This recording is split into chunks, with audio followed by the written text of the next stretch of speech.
오늘 사도행전 13장 13절에서 52절까지 제목이 예수로 사는 인생, 예수로 사는 자, 예수로 사는 인생. 나는 무엇으로 사는가? 나는 무엇으로 내 인생을 살아가는가에 대해서 한번 이야기하려고 해요. 13장 11절에는 우리가 지난주에 살펴보았듯이 구브로라고 하는 섬에서 사도 바울과 바나바가 복음을 증거했는데 바 예수가 복음 증거하는 길을 막지요. 그러니까 서기오 바울이 예수 믿는 것이 어려워졌어요.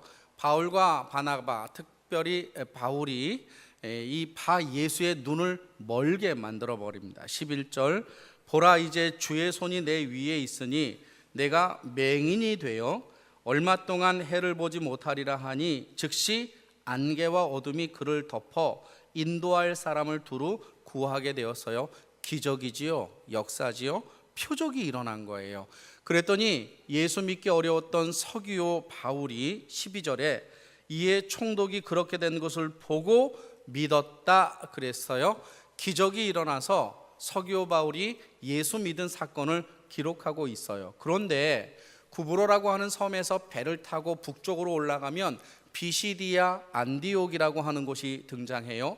사도 바울과 바나바는 안디옥 교회에서 파송을 받았는데 그 안디옥 교회는 수리아, 팔레스틴 북쪽에 있는 교회이고 비시디아 안디옥은 터키 갈라디아 지역에 있는 교회예요. 그래서 이름이 똑같아요. 안디옥.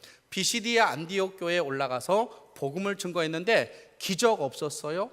표적 없었어요. 신비한 거 없었어요. 오직 무엇으로 복음을 증거했는데 사람들이 예수를 믿었느냐? 오직 예수, 오직 복음, 오직 십자가.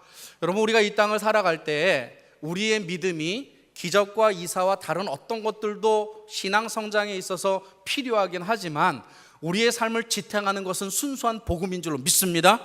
예수 보혈, 예수 그리스도의 피를 붙잡고 살아가는 것입니다. 따라서 좀 소망은 있어요. 제가 새벽에 나와서 기도하면서 우리 성도들이 그런 신앙생활 했으면 좋겠다.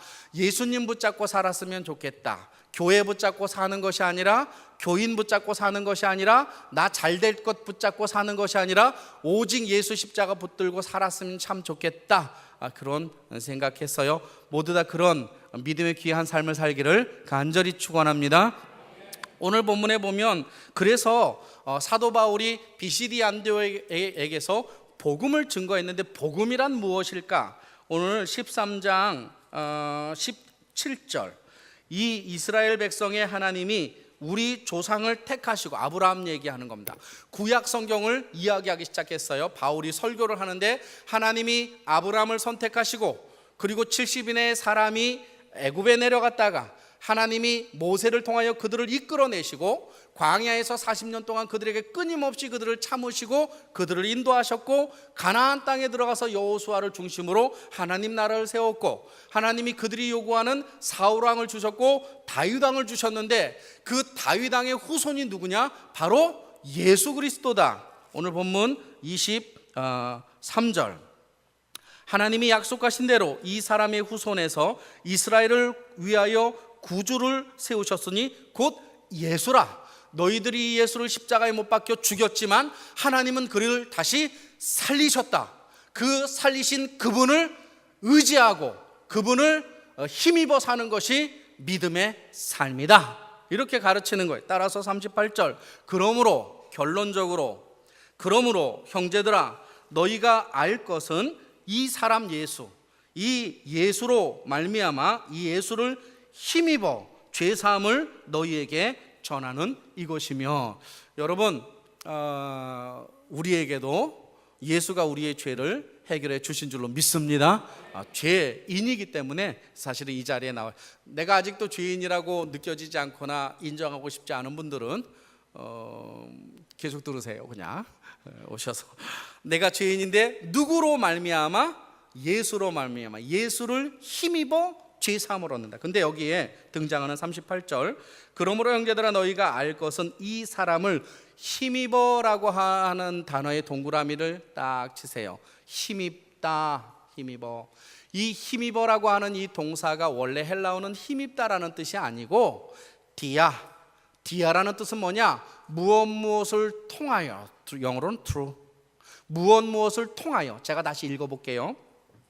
그러므로 형제들아, 너희가 알 것은 이 예수를 통하여 죄사함을 너희에게 전하는 것입니다. 그러니까 예수를 통해서 사는 사람이 예수를 힘입어 사는 사람.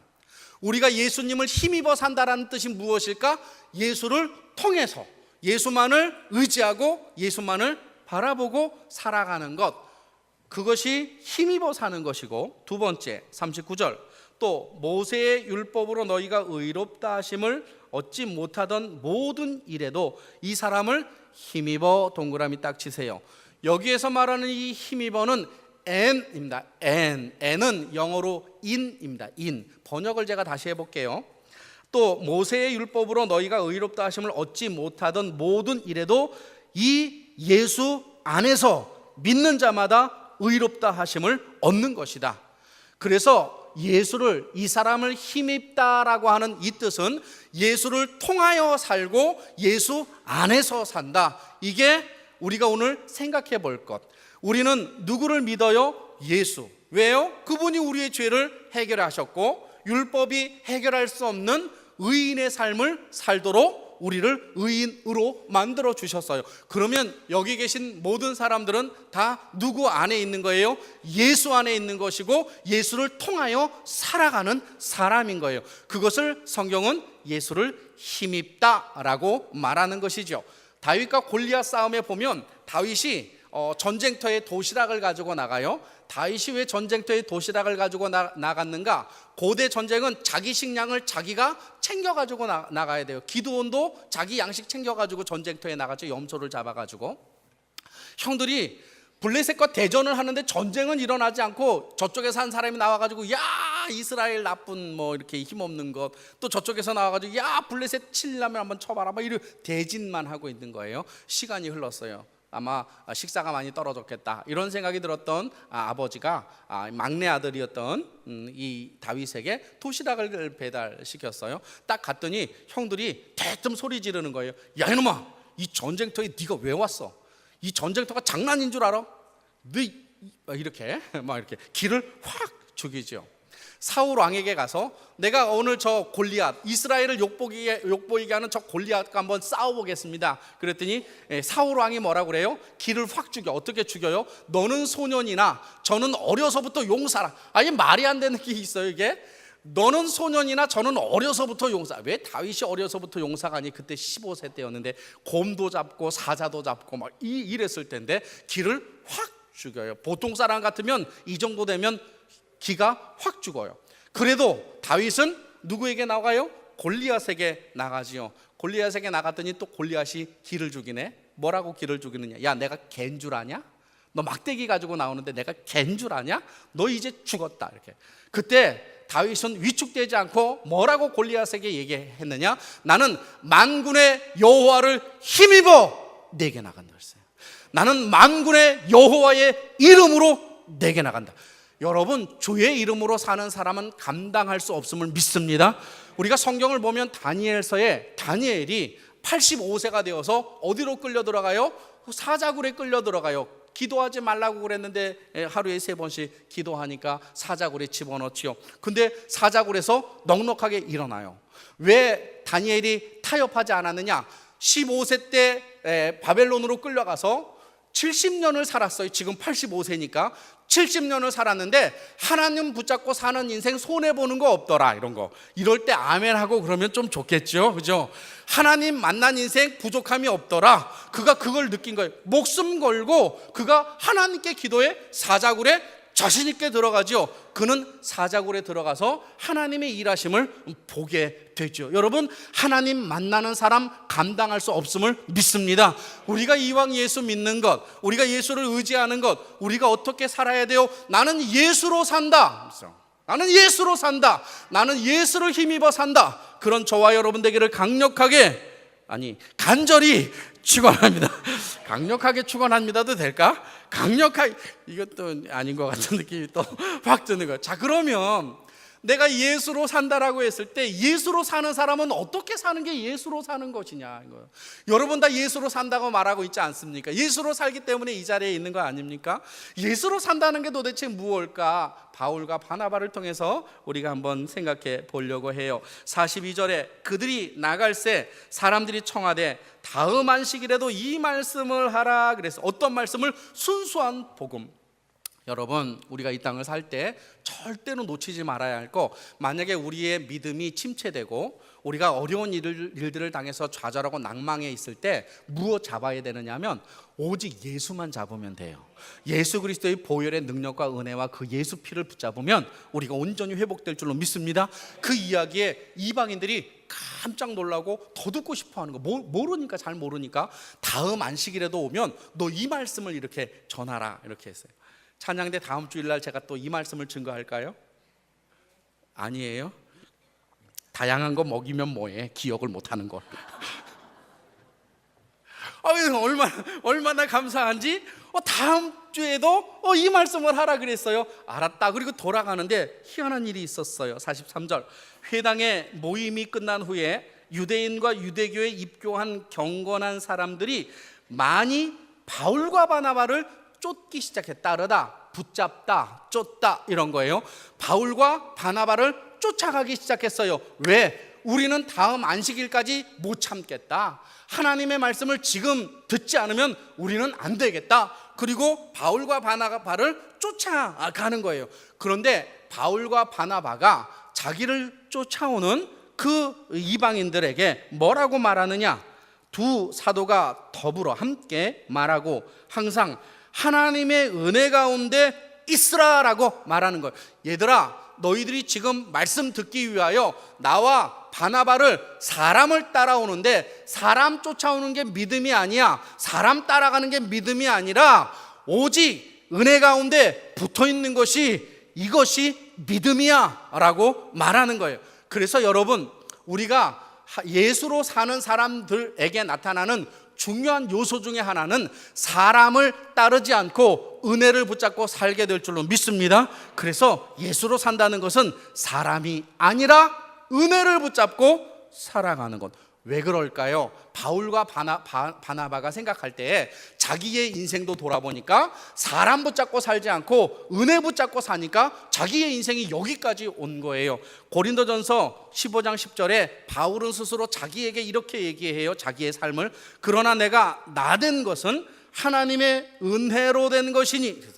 그러나 내가 나된 것은 하나님의 은혜로 된 것이니. 우리도 같지요, 그죠? 내가 지금 이 자리에 있는 것은 내 믿음, 신앙심이 강력해서 이 자리에 있는 것이 아니고, 시험 안 들어서 여기 있는 사람 있어요? 시험 안 들어보신 분. 시험은 그거는 우리의 주특기 아니에요, 그죠? 가만히 있어도 시험이 와. 시험이 안 와도 시험을 만들어? 그게 우리의 주특기 아니겠어요?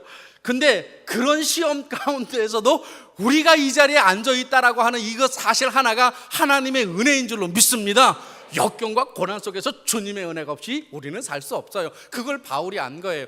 내가 지금 나된 것은 하나님의 은혜입니다. 그리고 또 이어서 내게 주신 그 은혜가 헛되지 아니하여 내가 모든 사도보다 더 많이 수고하였지만 나는 자랑할 것이 있지만 내가 한 것이 아니요 오직 나와 함께 하신 하나님의 은혜로 내가 다 한 것이다. 이렇게 고백해요. 여러분, 예수로 사는 사람에게 나타나는 중요한 특징이 있는데 사람으로 살지 않고 사람 붙잡고 살지 않고 은혜 가운데 살게 될 줄로 믿습니다.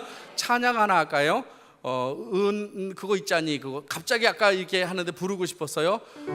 은혜 아니면 그거 한번 불러볼, 한번 찾아볼래요? 은혜 아니면 살 수가 없네. 처음에가 그건가? 은혜 아니면, 은혜 아니면 살아갈 수가 없네. 나의 찾아놓고 하죠. 찾아놓고 다 하세요?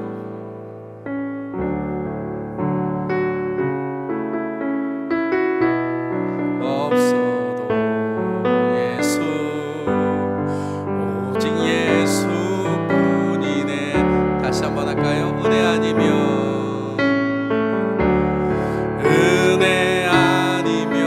살아갈 수가 없네.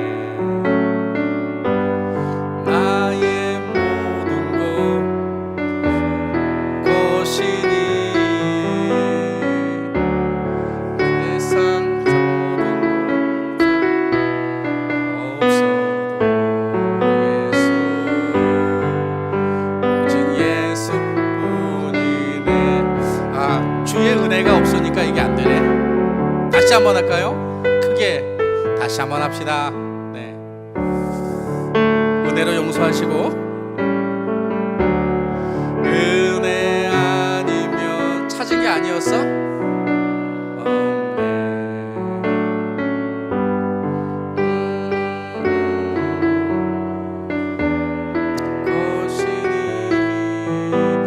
그만하도록 하겠습니다. 그만하도록 하겠습니다. 이것도 은혜가 아니면 안 되는 것 같아요. 그죠?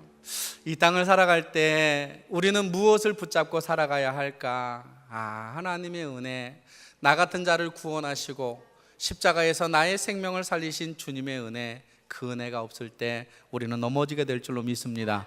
두 번째로 오늘 본문을 통해서 44절에 보면 다음 안식일에는 온 시민이 거의 다 하나님의 말씀을 듣고자 하여 모이니 유대인들이 그 무리를 보고 시기가 가득하여 바울이 말한 것을 반박하고 비방했다 그랬어요. 여러분, 말씀의 자리, 하나님의 자리에는 반드시 반대자가 있습니다. 여러분의 마음도 역시 마찬가지예요. 주의 말씀을 들을 때 사단이 우리의 마음 가운데 한켠에서 그 말씀을 받지 못하게 하지요. 누구에게 우리가 이끌림을 받느냐에 따라서 그 말씀이 나에게 생명이 되느냐, 그 말씀이 나에게 시험이 되느냐가 결정이 돼요. 근데 유대인들은 비방하고 시기하기 시작했어요. 그런데 그렇게 비방하고 시기했던 것이 장난삼아 했다거나 위기감이 없었던 것이 아니라 바울이 그의 목숨의 위협 가운데 지금 놓여져 있게 된 것이었어요. 오늘 본문 50절에 보면 이에 유대인들이 경건한 귀부인들과 그 신의 유력자들을 선동하여, 정치인들입니다. 정치인들을 선동하여 바울과 바나바 누가 선교단을 위해합니다. 그래서 결국은 어떻게 돼요? 쫓겨나게 되는 거예요. 쫓겨나게. 죽을 수도 있습니다. 맞아서 죽을 수도 있고 위기 가운데 있어요. 근데 희한한 건 뭐냐면 바울과 바나바가 그런 핍박과 비방 속에서 어떻게 대처하느냐. 46절 같이 한번 읽겠습니다. 시작. 바울과 바나바가 담대히 말하여 이르되 하나님의 말씀을 마땅히 먼저 너희에게 전할 것이로되 너희가 그것을 버리고 영생을 얻기에 합당하지 않는 자로 자처하기로 우리가 이방인에게 향한다 그랬어요. 그들에게 담대하게 말했어요. 여기서 담대하다라고 하는 이 단어가 재미있어요. 이 담대하라고 하는 단어가 뭐냐면 힘입다라는 뜻이에요. 힘입다. 우리가 38절 39절에서도 봤죠. 이 담대하다라고 하는 단어가 신약 성경에 7번 등장합니다. 7번. 이 담대하다라는 단어가 7번 등장하는데 사도행전에 5번, 그리고 에베소서에 한 번 등장하는데 에베소서 6장 20절, 그리고 마지막 7번째는 데살로니가전서 2장 20절에 등장하는데 말씀이 이래요. 너희가 아는 바와 같이 우리가 먼저 빌립보에서 고난과 능욕을 당하였으나 우리 하나님을 힘입어라는 뜻입니다. 하나님을 힘입어. 그런데 누가는 오늘 본문 속에서 이 본문 말씀에 힘입다라고 하는 단어를 담대하다 이렇게 사용했어요. 그런데 참 재미난 건 뭐냐면 이런 거예요. 담대하다라는 이 단어가 문법적으로 사용될 때에는 처음에는 별로 하기 싫었으나 했는데 나중에는 자기가 그걸 하기에 더 이렇게 몰입되는 걸 말해요. 가끔가다 이제 저녁에 저희가 집에 들어가면 저희 안 사람이 라면 먹을래? 이렇게 얘기해요. 라면 먹을래? 아주 치명적이지요. 뱃살 나오게 하는.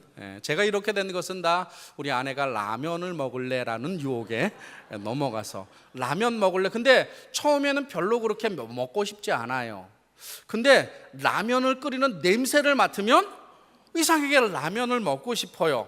나중에 가져오면 젓갈 가져와 그래서 라면을 후루루 먹는데 나중에 밥까지 가져와. 그래서 밥까지 말아 먹어요. 참 희한하죠. 처음에는 먹고 싶지 않아서 소극적으로 그렇게 했는데 나중에는 적극적으로 내가 더 하는 것을, 요걸 문법적으로 중간태라고 해요.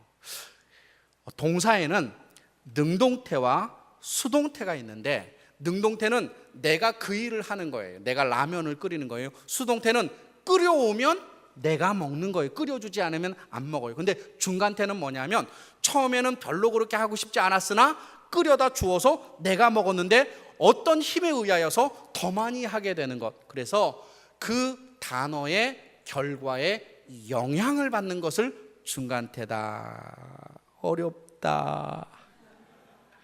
그러면 성경은 쉬운 게 아닙니다. 우리가 성경을 볼 때 그냥 쉽게 볼 수 없어요. 그러니까 사도 바울과 바나바가 이거예요. 위축은 됐어요. 저들이 비방하고 시기하니까. 그런데 어떻게 해요? 그럼에도 불구하고 주의 복음을 증거하죠. 이러시면 안 됩니다. 예수를 믿어요. 근데 나중에 가다 보니까 외부로부터 뭐가 와요?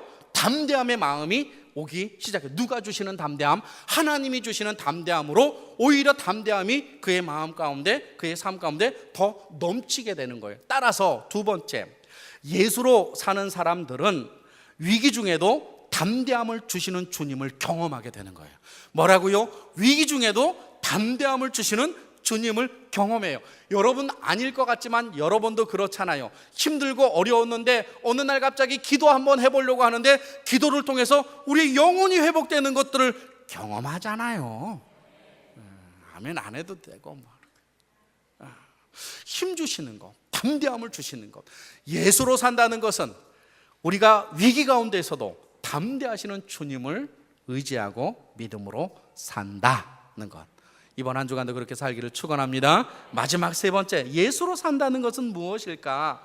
오늘 본문 47절에 보면 주께서 이같이 우리에게 명하시되 어떻게? 46절, 바울과 바나바가 담대히 말하여 이르되 하나님의 말씀을 마땅히 먼저 너희에게 전할 것이로되 너희가 그것을 버리고 영생을 얻기에 합당하지 않은 자로 자처하기로 우리가 이방인에게로 간다, 이런 거예요. 그런데 바울과 바나바가 나는 이방인에게로 간다 이렇게 말한 것이 지금 누가 맡고 있는 거예요? 유대인들이 복음 증거를 맡고 있잖아요. 사람이 맡고 있는 거예요. 사람이 복음을 증거하는데 맡고 있는 거예요. 그랬더니 바울과 바나바가 뭐라고 그랬느냐? 그 막힌 담 속에서 우리는 그냥 이방인에게로 가겠다라고 선포를 한 거예요. 이것은 바울과 바나바 자신 스스로 한 것이 아니라 바울과 바나바에게 이미 바울에게 하나님이 주신 말씀이 있었어요. 그 말씀이 사도행전에도 있지요. 뭐라고? 이사야에서도 있는 말씀이에요. 그 말씀이 어떤 거예요? 내가 너를 이방인의 사도로 삼겠다. 그래서 47절에 보면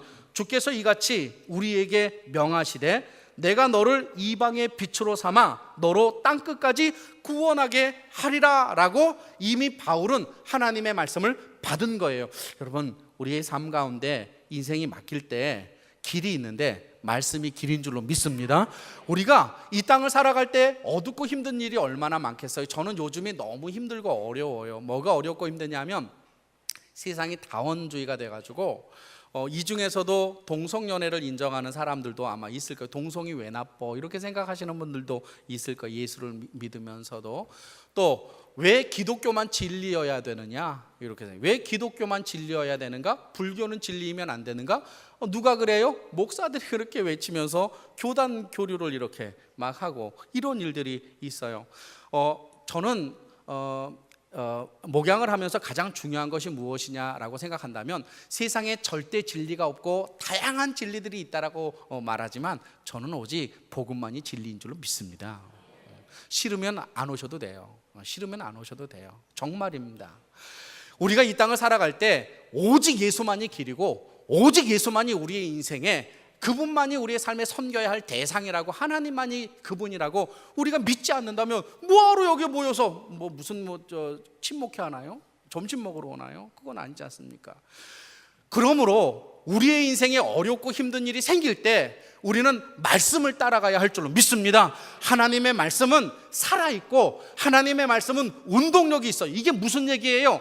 사람들 때문에 막혀 있을 때 바울과 바나바의 머릿속에 딱 떠오른 게 있어요. 그게 뭐예요? 하나님이 그들에게 주셨던 그 말씀. 어떤 말씀? 내가 너를 이방인의 사도로 만들겠다. 유대인에게 전하지 마. 이방인에게 가. 아, 길은 어디에 있더라? 말씀 가운데 있구나. 그리고 그가 선택하여 그 길로 이방인 가운데 복음을 준 거예요. 그래서 사도행전에 보면 제1차 전도 여행 때 놀라운 일이 벌어지는데 유대인에게 있었던 복음이 누구에게 넘어가요?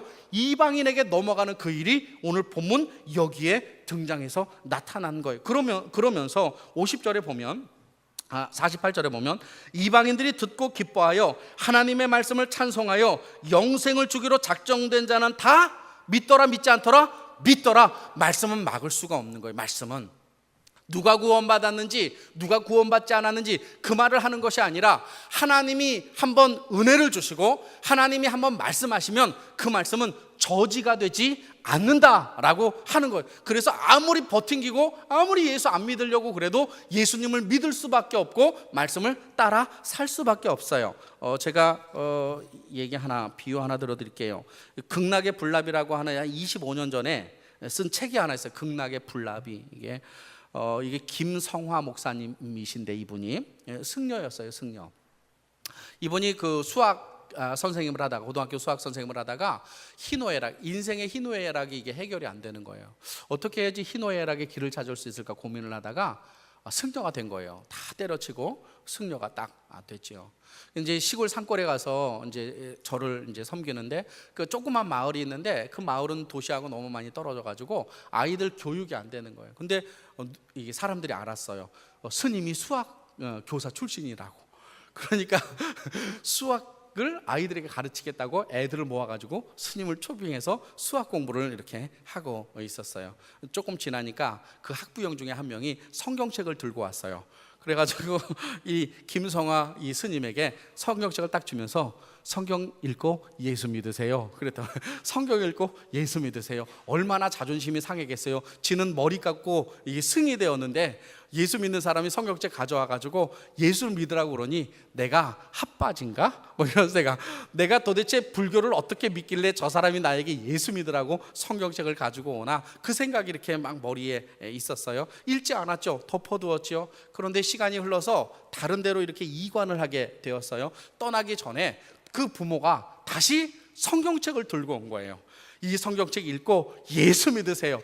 이때 이분도 가만히 있지 않아가지고 화엄경을 갖다가 그 사람에게 주고 불교에 도가 있습니다. 그리고 이게 화엄경을 이렇게 줬대요. 근데 준 책이니까 한번 읽어봐야 되겠다라고 이 성경을 읽기 시작한 거예요. 여러분 놀라운 사실은 성경은 살아있는 거예요. 하나님의 말씀은 살아있어요. 읽고 났더니 불경을 외우는데 성경책이 이렇게 머릿속에서 돌아가더래. 하나님의 말씀이 이렇게 그게 가능할까요? 안 가능할까요? 가능해져요. 가능해. 그래서 이게 안 되겠어. 어쨌든 다른 곳에 이관와서 계속 이렇게 새벽 제단을 쌓고 뭐 이렇게 하고 있는데 이게 오는 거예요. 그래서 파괴사라고 하는 절에 가가지고 내가 내 머릿속에 있는 모든 걸 파괴해야 되겠다. 파괴가 아니고 거기는 파괴인데 제가 그냥 붙여봤어요. 그래서 거기 가서 이게 하면서 머리를 맑게 하려고 갔는데 계속 두들기는데 뭐가 생각이 나느냐면 누가복음의 한 과부의 청년, 죽었던 청년을 살리신 하나님에 대해서 계속 묵상이 이렇게 되더래요. 아, 죽음의 문제는 하나님이 해결하실 수 있구나. 부처는 해결할 수 없다고 그랬거든요. 똑같은 비슷한 비유가 있었는데 부처는 해결할 수 없는데 하나님은 해결할 수 있구나. 그리고 머릿속에 막 이렇게 안 되겠다. 내가 여기서 머물러 서서는 안 되겠다. 저렇게 기독교인처럼 철저하게 진리에 빠져서 사는 사람을 불도인을 만들어야 되겠다. 불교대학을 만들자. 그래서 불교대학을 만들기로 결정을 한 거예요. 불교대학 만들려면 돈이 필요하니까 회사를 돌아다니면서 큰 회사에 가서 이제 이렇게 시주를 이렇게 얻었어요. 스폰을 얻어서. 근데 그만 일하는 사람들 중에 이렇게 마음이 좀 고약한 사람이 횡령해버리고 말았어요. 그 횡령. 근데 누가 걸려들었냐? 전두환 정권 때 이 김상화 스님이 걸려들어간 거예요. 어디로 걸려들어갔냐? 삼청교육대로 끌려갔어요. 삼청교육대 거의 그 살아서 나오면 거의 반병신 돼가지고 나오는 데 아니겠습니까? 근데 거기에서 낮에는 이렇게 죽도록 노역을 하고 저녁 때는 이제 불경을 읽으면서 막 이렇게 하는데, 제대 15일 남은 병장이 자기에게 오더래요. 그러면서 읽고 있는 책을 다 이렇게 달라고 그러더래요. 그 다음 날 책을 하나 가져왔는데 성경책을 가져왔더래요. 그래서 아니 너 내가 중인지 모르냐? 내가 스님인지 모르냐? 그랬더니 알지요. 내가 읽었던 책 갖다 달라. 그 도서관에 있는 거 갖다 달라 그랬더니 이미 다 나갔어요. 그리고 가져온 게 성경책을 이렇게 가져온 거예요. 그래서 이 김상하 목사님이 그 안에서 성경책을 그냥 또 읽은 거죠. 이 과부의 아들을 살리신 그 예수님이 도대체 어떤 분인가? 그거 성경을 이렇게 읽기 시작했어요. 나중에 이분이 횡령하지 않았다 해서 무죄로 이제 그 삼천교육대에서 나왔는데, 희한한 건 뭐냐면 자기 속에 맴돌고 있는 하나님의 말씀을 떨칠 수가 없다는 거예요. 여러분, 남편을 의심하는 생각을 계속하면 떨쳐지던가요, 안 떨쳐지던가요? 안 떨쳐져. 절대로. 더 생각나. 막 이렇게 어떻게 그렇게 떨쳐지지 않은데, 어느 날 부산 서면에 갔는데 수요일 날 저녁에 비가 쭉쭉 내리고 있는데, 서면에 있는 어떤 자그마한 교회 2층에서 수요 예배를 드리고 있더래요. 그래서 그곳에 앉아가지고 예수 믿기로 손 들고 예수 믿기로 결정하고 총신대학교 들어가서 지금 목사가 돼가지고 파괴승을 깨고 이제 목사로 이렇게 샀었어요. 누가 전도했어요? 누가 전도했어요? 말씀이. 아무리 안 믿으려고 버텨도, 하나님이 한번 작정한 사람은 아무리 도망가려고 해도 하나님이 붙잡아 주실 줄로 믿습니다. 반대로 하나님의 자녀 하나님이 붙잡을까요? 안 붙잡을까요? 하나님의 자녀 하나님이 붙잡습니다. 따라서 예수로 사는 사람은, 예수로 사는 사람 세 번째 포인트는, 예수로 산다는 것은 말씀을 따라 산다는 것을 말해요. 저는 오늘 아침에 이렇게 새벽에 와서 올라가면서 너무 기분이 좋았어요. 저 뒤에 우리가 성경 읽기, 올해 성경 이렇게 일독하기로 했는데 빨갛게 물이 딱 들어있어요. 근데 그걸 딱 보는 순간에 옆에다가 또 하나 새로 만들어야 되겠다. 우리 성도들 성경 많이 이렇게 읽고 있구나, 이런 생각이 드니까 너무 감사한 거예요. 읽고 계시지요? 성경을. 예수로 사는 사람은 말씀 따라 말씀을 경험하는 사람인 줄로 믿습니다. 기도 한번 할까요? 말씀을 잡고 기도합시다.